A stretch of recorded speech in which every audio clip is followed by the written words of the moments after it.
So you've gone ahead and you've written your shiny new book. It's taken you months and sometimes even years and years of hard work and sweat.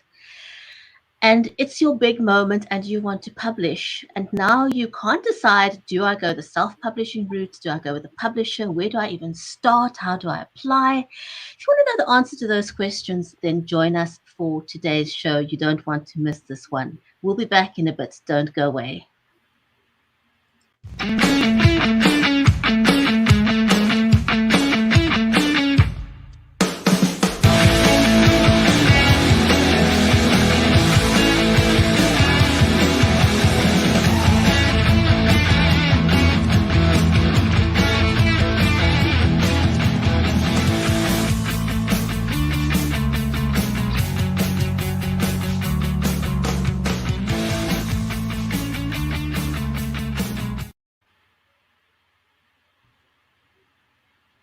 If you're just joining us, a hearty, warm welcome from a cold Cape Town, South Africa. It's winter down here.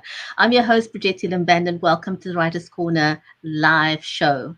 Here on the show, we introduce you to authors from around the globe and also to publishers, which is what we're doing today. My amazing co-host is Mary Elizabeth Jackson. She's the award-winning author of the Poolicious Children book series, and she's also a special needs and disabilities advocate from the USA. And as I said, I'm in Cape Town in South Africa. Mary, welcome to the show. Welcome. Yes, and we have overcast, kind of hot here, possibility of storms every day. So it's amazing. We can be on here together. We just have two totally different kinds of weather going on, don't we? Absolutely. But I love that we can get together like this, and it feels like we're sitting just around the coffee table, isn't it? Yes, I know, right? Yes, absolutely, in the same room. Yep. So we're excited about today's show. Yes, we are. You know, so many people, as I said in the introduction, come unstuck when it gets around to publishing their book, and it may have taken them sometimes, I think we had an author once that said it took him almost 30 years before he finally published his first book. So yes, it's quite a moment when you get to see those words on in a real book form. And so our guest today is Dolly Cortes. She's a 4-time author and owner of the Rose Gold Publishing House. Dolly's also an international motivational speaker with a passion for helping others heal through writing, and that's the amazing part of this. And so she also organizes Write to Heal meetups, and her mission is to help everyday people like us write to heal from their past traumatic experiences so that they can let their voices be heard. So I'm very excited for us to welcome Dolly onto the show today. Yes, absolutely. Can't wait to chat with her. Absolutely.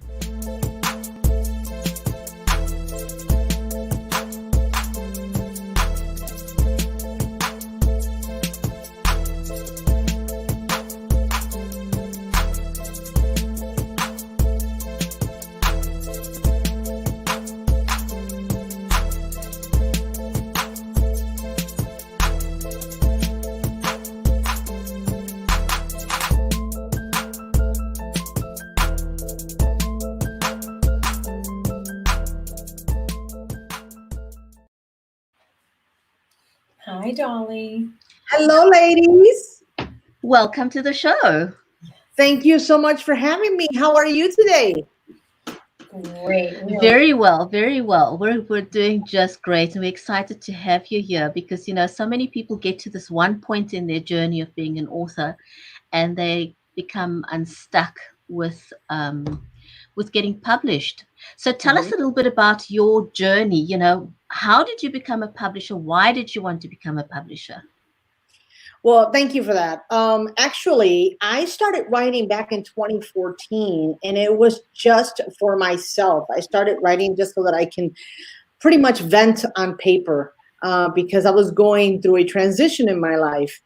And the more I continued to write, the better I felt. What I realized when I wrote was that I was really unhappy. I was unhappy as a wife. I was unmarried. I was unhappy in my career. I was just unhappy overall with where my life was at the moment. So I just kept writing and writing, and it felt really good to let it out, And And I became part of a group, a collaboration of women that published their first book in 2015. And that just started getting my juices flowing. And I just felt like this is pretty amazing what writing can do. And I decided I would start, launching workshops for women just to empower them. And as time went on, I said, I need to write my next book. So I wrote my next book. And then, 3 months later, I released another book. And then the more I wrote, I just felt like all of this weight was being lifted off my shoulders. I felt like I just need to continue to do this. This is really helping me heal from, it became my healing journey. And, 6 months after that, I launched another book. So I ended up launching my last 3 books within 1 year, unknown to me. It was not planned. I just kept writing. And then, one day I was in a position where my company was going through some changes where I was working at full time. And I said I didn't want to be part of those changes. And I said, it's time for me to launch my own company. What am I going to do? And I said, I know what I'm going to do. I have to become a publisher and help other people heal through their writing. So that's been my mission and my passion ever since. That's amazing. And it's 100%, it is 100% true that writing is a healer. Even if you're not a writer, even if you're never going to write, you need to journal in order to get everything out of here and everything out of here and wherever else it sits in your body and get it out on paper, because you can burn those journals. You can write the nastiest stuff down, that all this resentment and hate and anger and bitterness and whatever it is, and horrible fear and anxiety, all those really dark things. You could write them on paper and then you can burn them or throw them out or save them or whatever. And then they're not sitting in your body anymore, in your head. They're not taking up space. Right. So that then the new can come in, like the new happiness and light and freedom, because it's such a burden to carry all that stuff around. And they say that, the basis of disease is emotions that are stuck, in Absolutely. The body.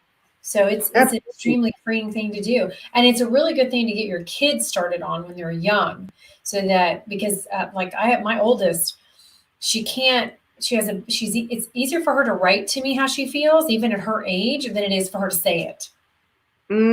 That's good. That's good. But you're teaching her a great lesson. I really believe that writing is so incredibly powerful, and it makes you realize when you go back, one thing is to write it. Another thing is to actually go back and read what you wrote. I believe that is so powerful. A lot of people, like I have had authors that I've worked with, that it just changed their whole entire perception of their manuscript, of their book, once they went back to reread it. Because they've said, well, I wrote it down, I don't even want to look at it again because of the topics that I work with, I mean, it is trauma. I mean, I'm working with people that, have been raped, have been gone through domestic violence, have had multiple deaths in their family.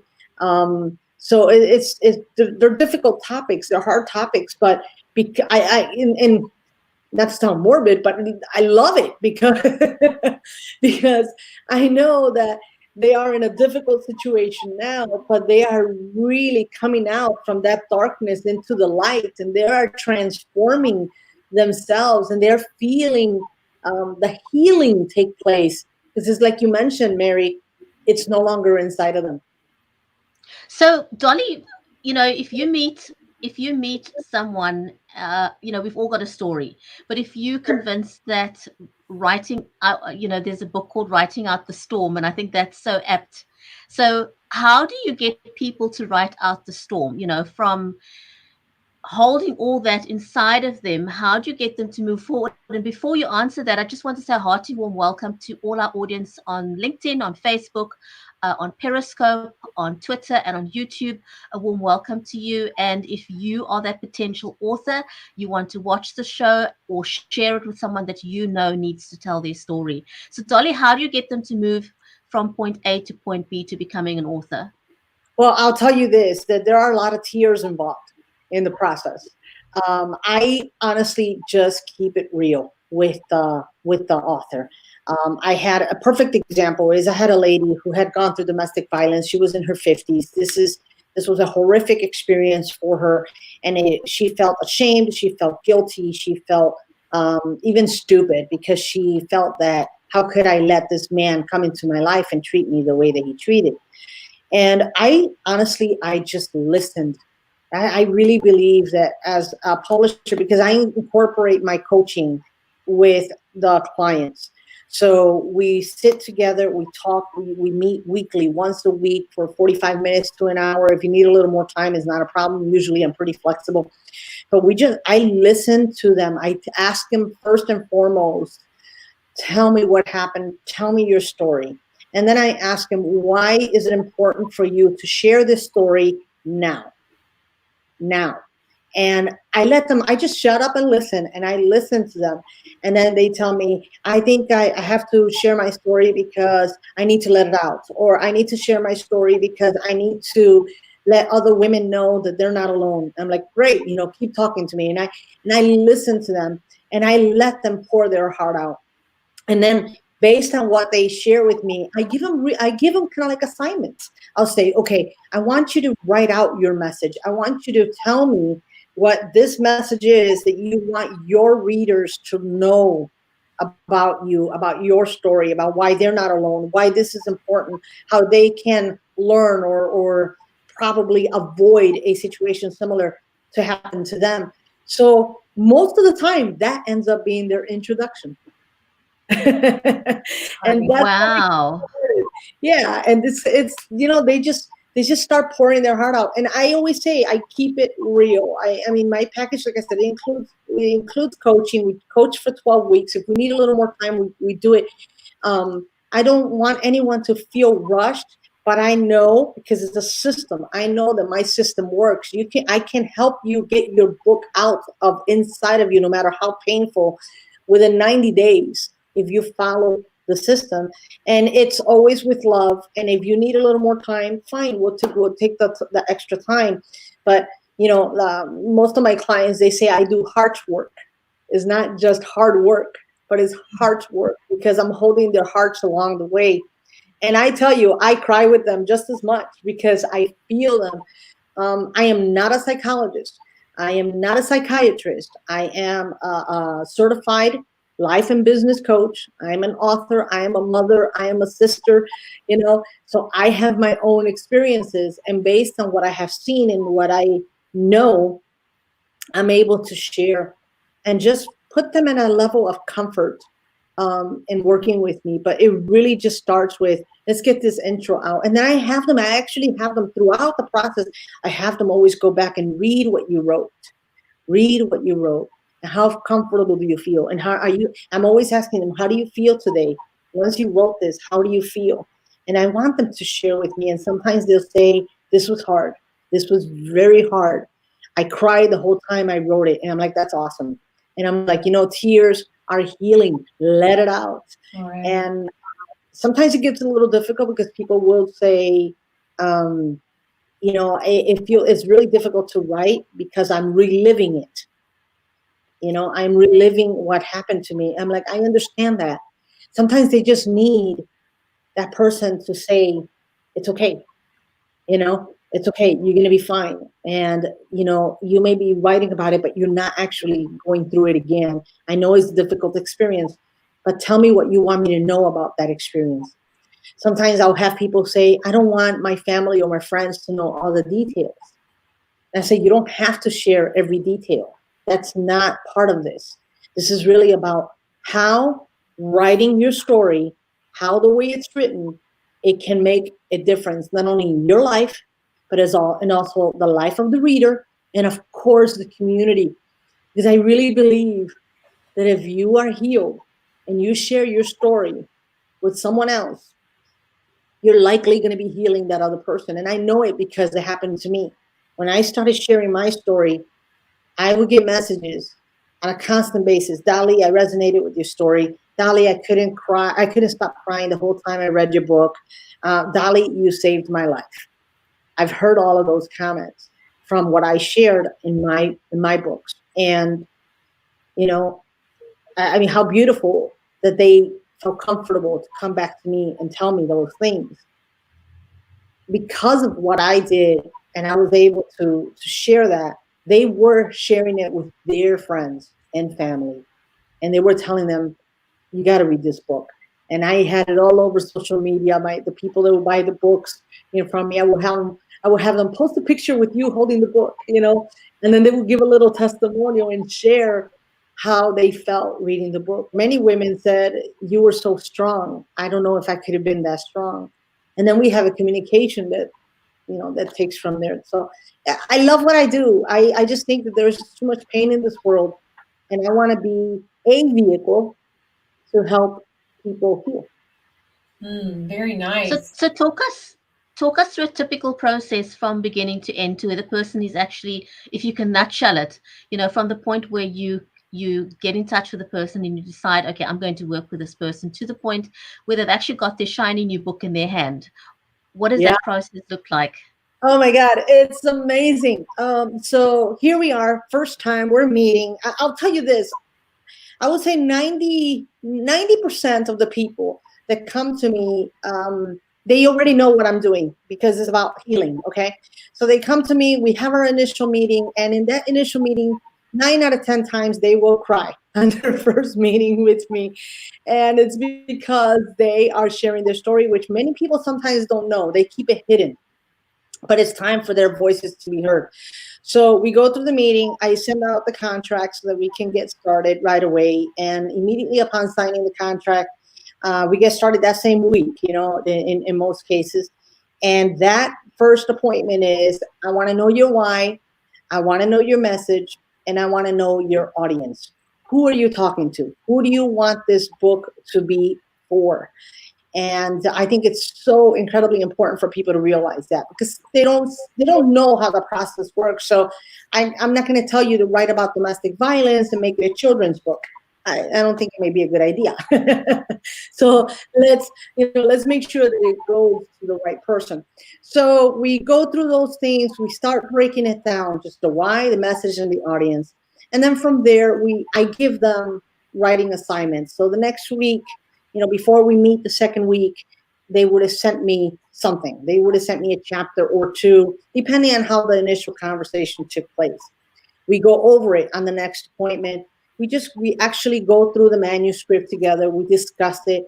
I always ask, how did you feel writing about this? And a lot comes out, because I think it's really important for us to keep that emotion in place at all times. We need to know that it's working. And if it isn't working, why isn't it working? Okay. So I always ask them, so how did you feel writing about this? And many times they say, it was hard. It was hard, but it felt really good.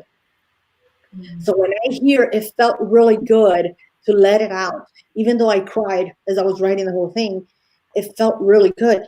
I know that's the healing is started. The healing is started. And it may just be a minuscule, a tiny percentage. But I don't ever promise that you're going to be 100% healed. But I promise that you will be healed. You will be healing. And this could be the beginning of your journey. It took me 3 books. Okay? It took me 3 books. One. But as you continue to write, and every week we meet and we discuss it. We meet and we discuss it. And we meet and we discuss it. And I tweak. And I will share those moments when I will tell the person, listen, you talk about this here.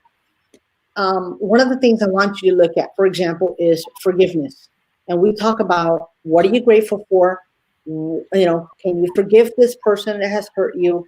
Where are you with that? So we have these strong conversations about it. It's not just, tell me about the situation and be done. It's really going through the process. I will have them write a letter, even if it doesn't become part of the book, where you're forgiving that person, what that looks like. And most importantly, forgiving yourself. Many people don't realize that they need to forgive themselves, because they say in their head, okay, in their head. I have one client, for example. She was sexually abused by her uncle as a young girl. She was 8 years old. And it happened every time, pretty much, that she was around her uncle. And he really he really played a number on her, that it has affected her adult life and so on and so forth. And she told me that she couldn't forgive herself because she could not protect some of her siblings, her other family members, because this person continued to threaten her and tell her that if you do this, I will kill your family. If you say it, I will do this, I will do this, I will do this. That's a lot of trauma. That's a lot of trauma for an 8-year-old, okay? And a lot of responsibility. He did abuse the siblings, but I had to explain over and over to her, you were a child. He manipulated you. He traumatized you. You had no control on whether or not you were able to protect your siblings because you were trying to protect yourself as well. So it's just a conversation. We just continue to have that conversation. And it took at least 3 weeks before she can write a letter of forgiveness to herself. And that letter of forgiveness became her intro. Became her intro. And it's so powerful. That book gave me the chills. That book gives me the chills because, you know, imagine opening this book. It's a beautiful book. It's a godly book. She is a pastor now. It's a godly book and it's beautiful. It's still not published. It will be published now in 2020. But when you open it, all of a sudden you see this letter of forgiveness where she is saying, I forgive you for not being able to protect your siblings. I forgive you for this. I forgive you for that. And because she needed to hear that. And then she signs it with her own name. Very powerful. Very, very powerful. Yes. And then, thank you. And then at the end, when everything is said and done and it's beautiful, I actually celebrate the authors with a gala. I celebrate their writing journey and I put them all together in a room and I celebrate them big. We do a gala. Everybody dresses up. It's a 7-course dinner, open bar, DJ, music, and it becomes their official book launch. Wow, very nice. Yeah, so that to me is really important because I really believe that many of these people have never been celebrated the way that I celebrate them. That's beautiful. And you know, you're different. So we kind of want to clarify the difference between what you're doing and then what old world traditional publishing is like, because they don't, that does not necessarily all happen for someone, an author being published by someone who's traditional or publishing themselves, you know, in the sense that they don't have somebody guiding them through. So you are offering extra services. And with your license that you have, your certification that you have, you're able to kind of give that extra something to whoever it decides to, you know, take on your services. Correct. So it's an amazing combination of what you're offering that's very different. And so you found a niche and you're able to provide and supply for those things in life, which a lot of people need. And it's nice to have something a little bit different. Absolutely. Yeah, absolutely. And so it is a very hard thing to do what this woman has done. I know there's a situation in my life. I've not come to the place where I can write about it and because there is a lot of forgiveness that needs to be done on the part of the person who abused my child, about me forgiving myself for not seeing it, or because as a parent, you think that you should have known. Correct. You know, and that you should have seen it. So, and what I also know is from having a child who went through abuse at a very young age, that children who witness abuse, even if it didn't happen to them, but they say it happened to somebody else, they feel very responsible for not being able to save their friends, family, or whatever. So that is definitely why, you know, she's having such a hard time, because she was young. She was not as young. If she'd been younger, it might have been harder for her to work her way through, you know, because the younger you are, the deeper it is in there in the brain. And some of those pathways cease to grow and things get stuck in there. And it's really hard to pull that stuff out for people. Right. So you know, what a blessing for her to have found you, and what a blessing for you, because in all of that, there was healing, because even you received healing, didn't you? You know what, I do. I mean, I see it. I have learned to look at people differently through this whole process, because, you know, Bridgetti, you mentioned everyone has a story. We all have a story. And I think I'm more sympathetic towards people. And I always tell, you know, like over here I have my mug and it says grateful, you know. And I always talk about being grateful for what you have. I mean, I've had people where they say I'm lucky to be alive, and I'm like, yeah, you are lucky to be alive. So, you know, be grateful that you are alive. Be grateful that you didn't commit suicide when you were thinking about committing suicide. You didn't take that path. The process is so beautiful. Honestly, I'm just so proud of every single one of the people that I have worked with, because they are so incredibly courageous and brave to be willing to take this path, to let their voices be heard, probably for the first time. And what really happens when I mention the celebration at the end, when I do this gala, it's because the transformation is real. I mean, I had a lady who lost her husband, and every single time we would talk, she would cry. She would cry. I had known her for years, and she would always cry. And we did the book for her, and it came out beautiful, because I mean, I even designed the book covers. I mean, I do everything. I'm so hands-on in working with them. And we put this collage of pictures and on the clouds, and the book is called I Remember. And it became a legacy for her children of, you know, of the father. Okay. And I can honestly tell you, I cried the whole time I was working on her book, because it was so beautiful. I fell in love with that beautiful man who was such an amazing father. And at the end, you know, she smiles now, where before she was constantly crying. She smiles now. And I love the fact that now she says, I'm ready to start dating again. You know, because she couldn't let go before. And now, Oh, that is so sweet. That is so sweet. thank you. Thank you. Love So it. Dolly, we're just about out of time. Sure. Um, That was fast. can you It is I fast. know the time Wait, goes was that super too fast? quickly.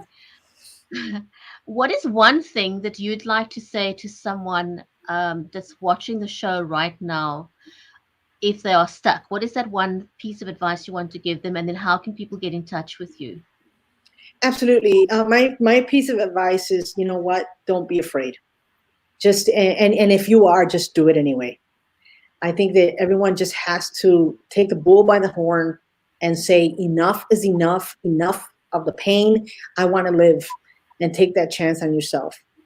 And how can you get a hold of me? You could go on my website. It's rosegoldpublishingllc.com, and you could just send me a message through the contact information page, rosegoldpublishingllc.com, or I'm on Facebook, Dolly Cortes, Dolly Cortes, and you can reach me that way. And I'm here to help. You know, I just want to help people heal. There's too much pain in this world, and how beautiful and how great a difference we can make if people are healed and they're smiling instead of being angry and crying.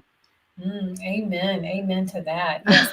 Amen to a better world and happier, healthier people. Yeah. Because we in our adult life, and even in teenage, but more adult, everything we do, every action we take stems from something from our past and childhood.